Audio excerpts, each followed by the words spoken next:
Legenda Putra Langit, Asmara Pipit Merah. Sungguh langka tontonan macam ini. Kalau saja aku bisa menirunya satu jurus saja. Bahagia rasanya, mungkin memang ini saatnya menguji jurus peganganku. Sorot matanya. Aku merasa ngeri melihatnya. Pangkon Bewana mulai meditasi. Rantai itu menari-nari hidup. Dengan tenang, ia bergerak leluasa seperti tak terbelenggu. Gadis yang pingsan itu terjaga dan merasa lebih sok lagi. Dua pengawal itu pun dipaksa mundur. Energi yang terlontar itu seperti berdaya magnet. Tetaplah di sini sampai akhir permainan ini. Aku menikmatinya. Bagus. Kapan kau keluarkan ilmu peganganmu itu? Yang terpaksa jadi pelanduk di tengah dua gajah adalah gadis malang ini.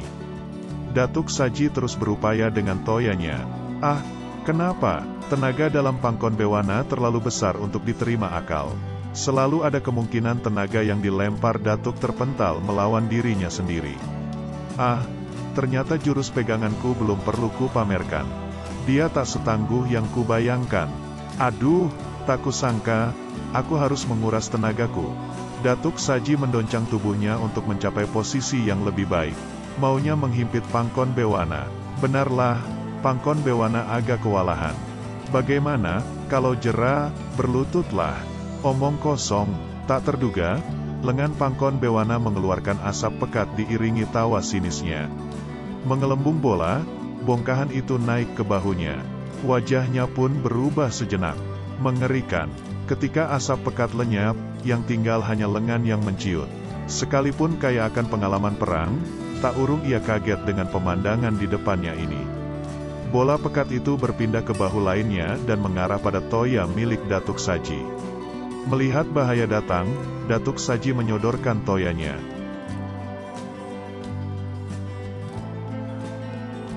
Bagaimana dengan nasib para pengawal itu? Sedangkan tembok di belakangnya runtuh. Lalu berteriaklah Pangkon Bewana menjebolkan tembok dan pintu selnya. Suara itu menggetarkan seluruh bangunan istana. Ada apa ini? Ada gempa, sepertinya datang dari lantai bawah. Waduh, ada apa ini? Ruang tahanan lantai atas. Sesuatu menyembul dari lantai bawah. Wah, sungguh berbahaya dia sebenarnya. Sejak kapan ini, Pangkon Bewana bermeditasi untuk memulihkan energi yang terkuras. Sungguh saat-saat melegakan bagi Datuk Saji. Belum pantas kau menguji kungfuku. Mungkin bisa bila Zof bergabung. Lancang sekali kau melecehkannya. Datuk Saji berniat merapal ilmunya tatkala toya berubah jadi abu. Kaget, pakaiannya pun meleleh. Hehehe, pinjamkan toyamu untuk menggaruk punggungku. Menyebalkan, tibalah di puncak kepalanya segala kemarahannya. Ia lalu bertekad mati bersama musuhnya. Biru Agni gemulung. Tahulah Pangkon Bewana bahwa Datuk Saji marah. Baru kau rapal jurusmu kalau kau sudah marah ya? Mereka mengukur langkah dalam tebalnya asap. Kuku Datuk bertumbuh 3 cm. Sekujur tubuhnya berkilauan kemerahan. Kasihan. Dongkol karena panca indera berasap. Hati-hati, meski terlihat mengejek, diam-diam Pangkon menyiapkan ajiannya. Datuk Saji mengayunkan tangan untuk mengusir asap. Dalam terpananya, Pangkon Bewana melihat rona merah pada Datuk Saji. Itu nampak makin jelas ketika kedua tapaknya terapit. Pada saat itu juga, cuaca di langit mendadak berubah. Pusaran awan mendung seperti bersahutan dengan ilmu Datuk Saji.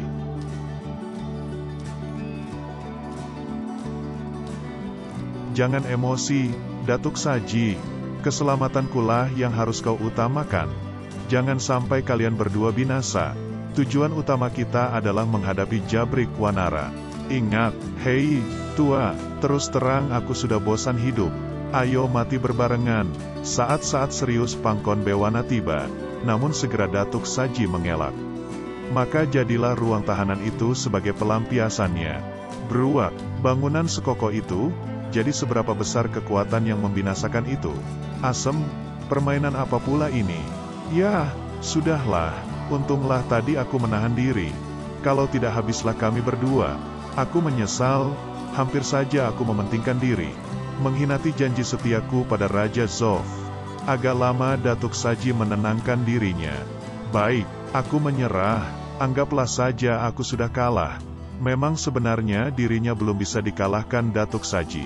Sungguh kuhormati sifat satriamu, Datuk Saji. Kau luar biasa, kau bukan sembarang penasihat, hahaha. Dan aku, bukan kungfumu yang kuhargai, tapi keangkuhanmu. Ingat, jangan berangan-angan bahwa dengan jurus peganganmu yang masih kau rahasiakan itu kau bisa kabur dari penjara langit. Ia terdiam 1000 bahasa, dan pikirkan, alangkah sayangnya jurus mautmu itu hanya berhenti di sini. Tak ada penerusnya sama sekali. Sebagai seorang Datuk Saji, tak banyak yang bisa ku perbuat. Tak usah berbelit-belit. Langsung saja, kita kan sudah sama-sama tua. Baik-baik, kami ingin agar kau mau menaklukkan Jabrik Wanara. Jabrik Wanara si biang huru hara. Tak bisa diperkirakan pikiran apa yang berkecamuk dalam kepala Pangkon. Yah, inilah satu-satunya kesempatan bagimu bebas. Tawaran kalian begitu murahnya, sedangkan yang harus kukorbankan, kemungkinannya adalah nyawaku. Sombong, apakah kau pikir kau ada dalam posisi bisa tawar-menawar? Pikirkan juga, siapa di antara kita yang butuh pertolongan? Ku beri waktu 1 hari untuk berpikir. Pikirkan masa depanmu. Belum pernah ia bertemu orang secerdas Datuk Saji. Kita kembali saja dulu pada inang yang menjala harimau uban dengan sekali sabetan. Naik, waduh, harus kuapakan dia? Aku harus menunggu sampai semuanya jelas. Tak seorang pun boleh menyelinap masuk ke putrenku. Apa kau punya nyawa simpanan? Wajah belianya yang masih basah oleh air harum membuat sang putri jadi tampak mempesona. Namun sesuatu yang amat misterius ada di balik kejelitaannya itu. Maka begitu memujanya si Uban pada gadis ini. 2 bola mata itu terlalu indah untuk makhluk sedingin ini. Astaga, tak kusangka, kelihatannya dia gadis yang amat ramah. Tapi, mengapa sekarang begitu galak dan judes? Air kolam itu seperti es. Siapa gerangan dia hingga mandi di air beku dengan begitu tenangnya? Dalam es yang hampa udara itu, bocah hampir tak bisa bernafas. Cepat pecahkan kristal, jangan sampai dia mati keenakan. Ketika dilepas dari kristal, Uba dijatuhkan di kolam berasap. Kristal itu segera mencair. Alangkah panasnya air di kolam itu, barulah Uban tahu kemudian.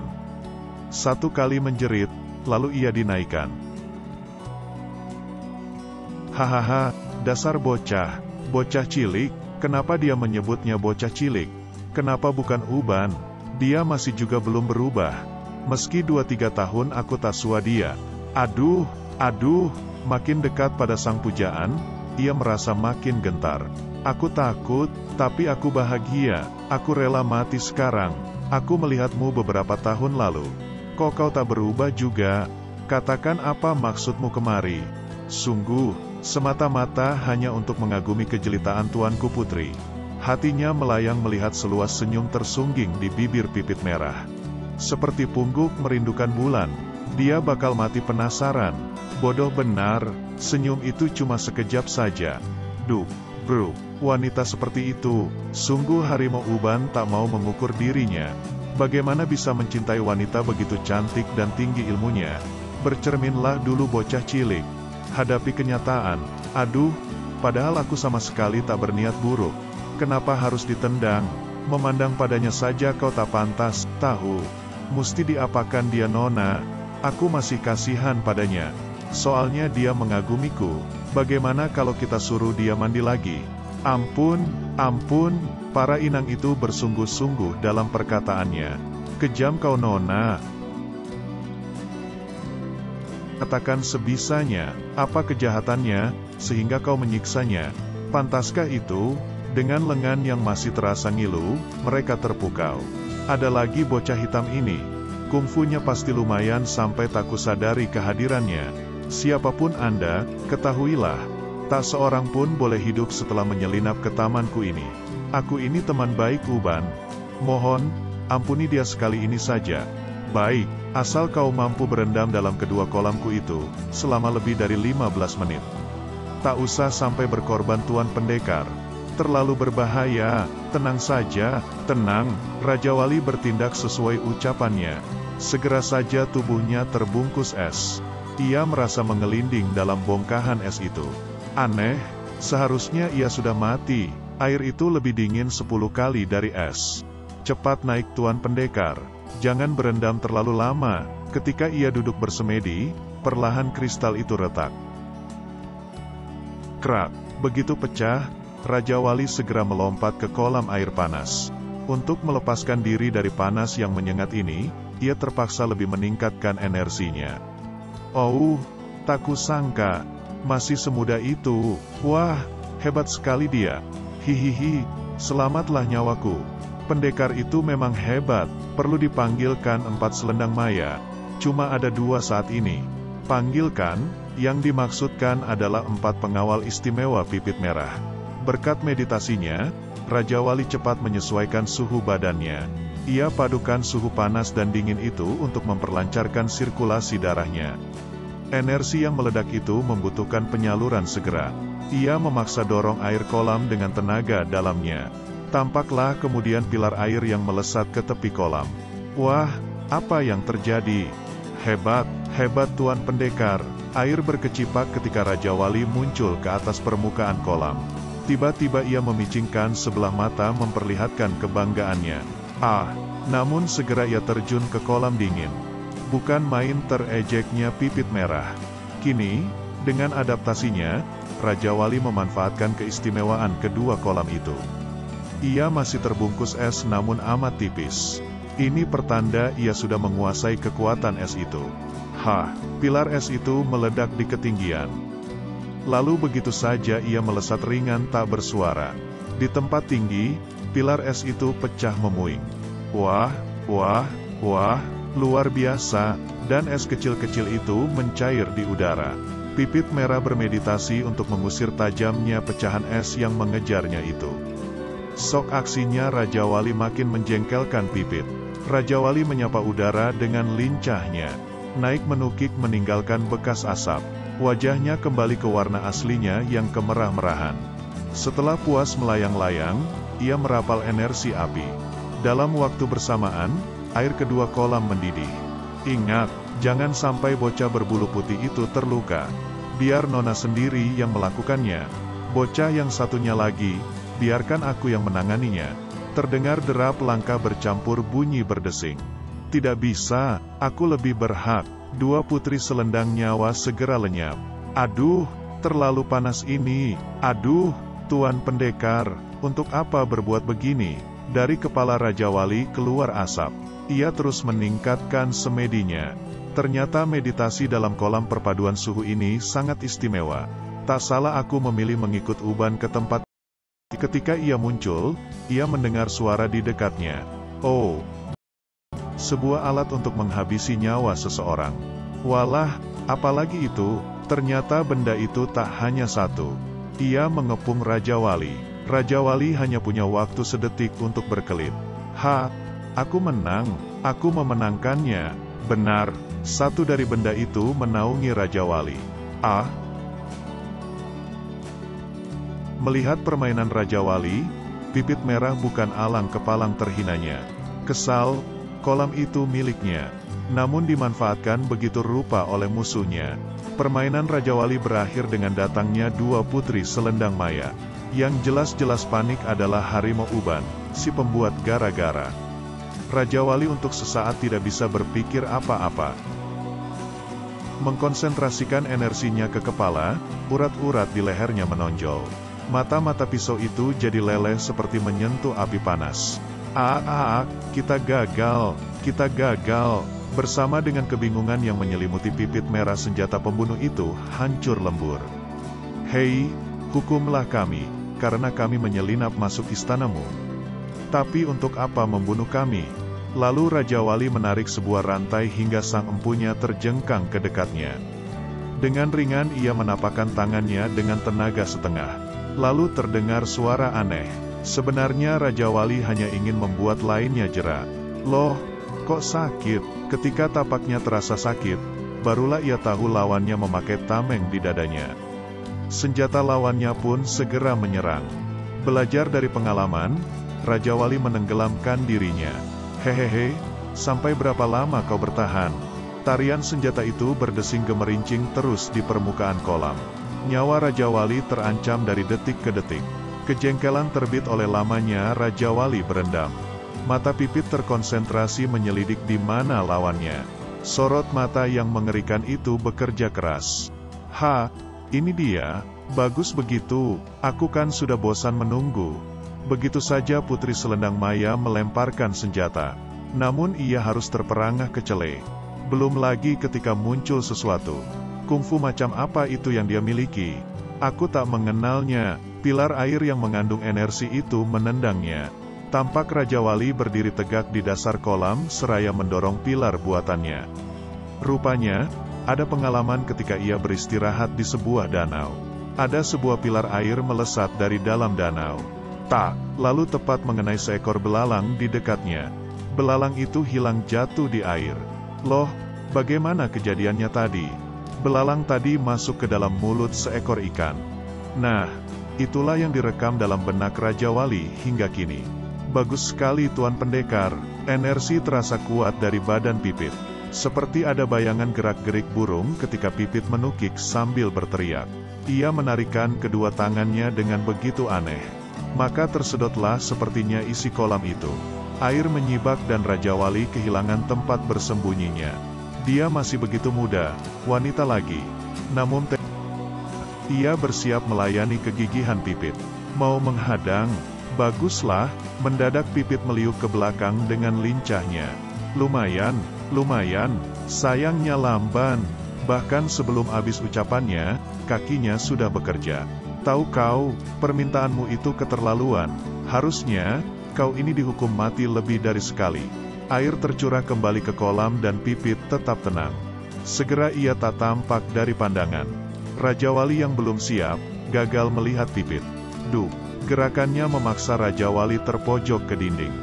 Hati-hati Tuan Pendekar, uban terlambat, karena Pipit sudah begitu dekat pada Raja Wali. Kini giliran Raja Wali yang jadi amat geram. Cepat sekali Pipit merah bergerak menghindar. Ketika pinggangnya terkena, Raja Wali bertindak mundur. Duh, hei bocah, kenapa harus melamun? Kecepatan Pipit bukanlah layaknya kecepatan seorang gadis sebelia itu. Sungguh kejadian ini menggembirakan para putri Selendang Maya. Bagus sekali Nona, bagus. Hei, mana segala gayamu tadi? Sekarang merapal jurus pun kau tak mampu. Menganginkan ucapan Pipit, pikirannya berupaya mencari jalan keluar. Dengar bocah, tanganku lebih cepat dari kakimu. Kau akan segera mati di tanganku. Yang tampak seekor burung seperti mengawal setiap gerak-gerik Pipit. Mengapa aku harus menunggu sampai dia menyerangku? Meleset, Pipit merapal cakarnya di ketinggian. Kedua tangan Raja Wali telak dipatahkan. Seluruh jari-jari Pipit bagaikan mata petir. Pipit makin kejam penuh dendam. Dari mana kau pelajari kebengisan ini? Cuma dengan melipat tubuhnya ke belakang, Pipit bisa menghindar. Untuk satu kali ini, tapak Raja Wali jitu. Dik, untuk pertama kali pula Pipit terhuyung. Namun di posisinya yang rendah, Pipit bisa bertindak lebih. Dis, lalu terbang lagi dengan cepat. Oh, bisa juga ia menjatuhkan Tuan Putri kita. Keterlaluan kalian telah meremehkan Tuanku Pendekar. Segala percakapan itu tak terdengar oleh Pipit. Seumur hidup baru kali inilah seorang pemuda bisa menghinanya. Aduh, rahangku sakit banget. Bagaimana, mau lanjut? Tak ada ampun kali ini. Serbuan dahsyat menderu itu, Raja Wali mendoncang. Aku harus cepat, dia sedang merapal andalannya. Hati-hatilah Nona. Raja Wali merapal andalannya sendiri sekaligus mendaya gunakan energi dua kolam tadi. Semakin kuat saja bocah ini. Gawat juga, Raja Wali terpaksa kecele karena kedua tapaknya seperti cuma menyentuh bulu-bulu burung yang tebal. Belum pernah ada pendekar dengan kelincahan seekor burung seperti nonaku ini. Kepak sutra langit, belasan pukulan Raja Wali tak satu pun menembus badan Pipit. Bahkan bulu-bulu yang terkena pukulan Raja Wali memantulkan kilauan yang indah. Cantik sekali. Rupanya bintik-bintik bercahaya itu adalah bulu-bulu yang berterbangan. Bulu ringan tipis itu ternyata sangat pedih bila melukai. Dan, nyatalah bahwa bulu-bulu itu adalah jari-jari Pipit. Perlahan ia memperlihatkan dirinya. Ia memusatkan energinya ke ujung cakarnya. Tak, Raja Wali didorong mundur hingga menabrak balok.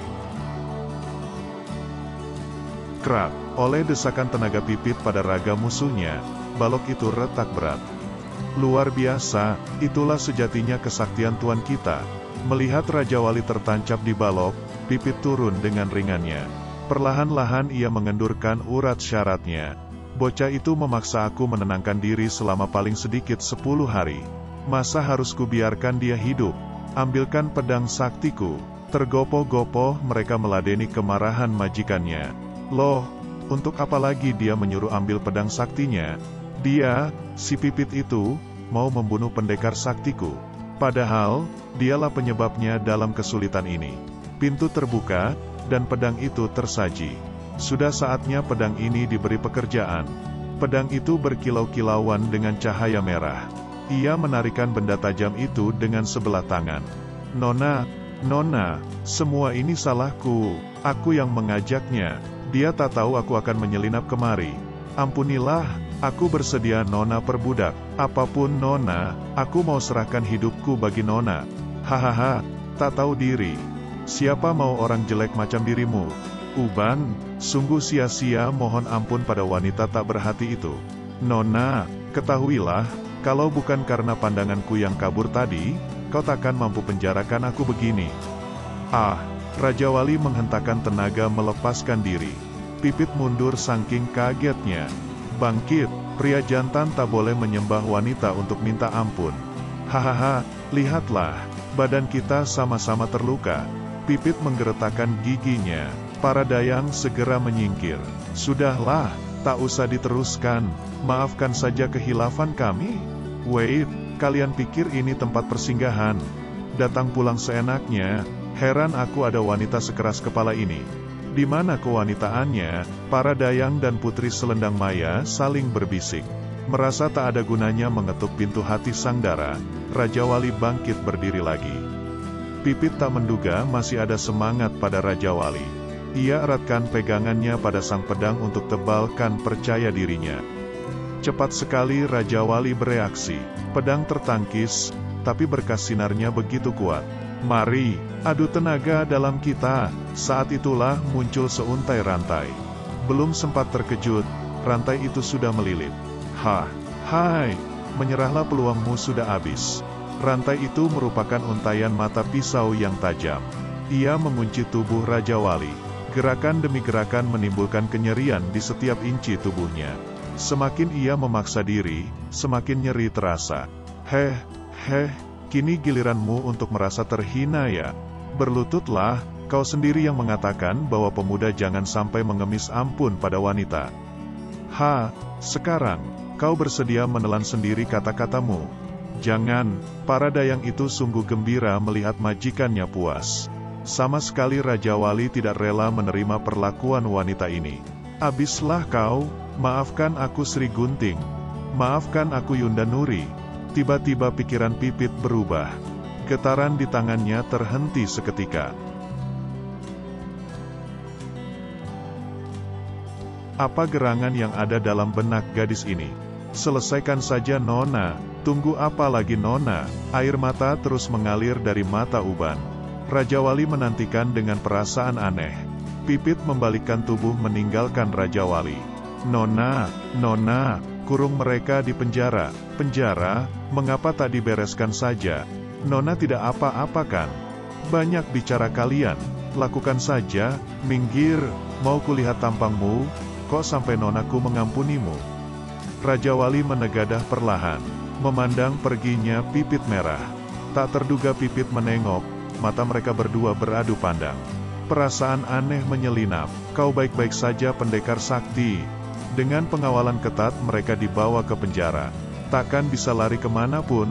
Ayo cepat jalannya, lambat amat ya. Dua inang membelenggu kaki-kaki mereka.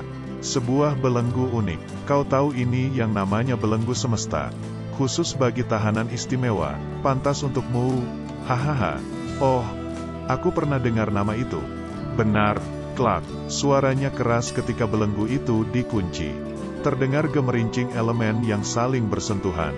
Lalu muncul sederetan tombol di lubang permukaan belenggu. Ini merupakan kode-kode rahasia. Hihihi, punya saya pun tak bakal bisa lolos. Kecuali dia bisa manfaatkan bahasa sandi kita. Sepi. Uban mengeluarkan segepok kunci dari sakunya. Belenggu ini bukan masalah bagiku. Aku bebas Tuan Pendekar. Mari kulihat. Wah, wah, wah. Logamnya keras amat. Tanpa tertotok pun kau tak bakal menghancurkannya. Omong kosong. Cari saja kuncinya. Tadi kan mereka bilang ada kodenya. A, B, C, D, E, F, G, H, I, J. 10 sandi pertama, 12 sandi berikutnya. K, L, M, N, O, P, Q, R, S, T, U, V. Ada 22 tombol. 8 berurutan. Berapa kombinasinya? 2 kali 1 sama dengan 2. 2 kali 2 sama dengan 4. 4 kali 4 sama dengan 16. Bisa lebih dari 1000 buah. Uban tenggelam dalam pikirannya.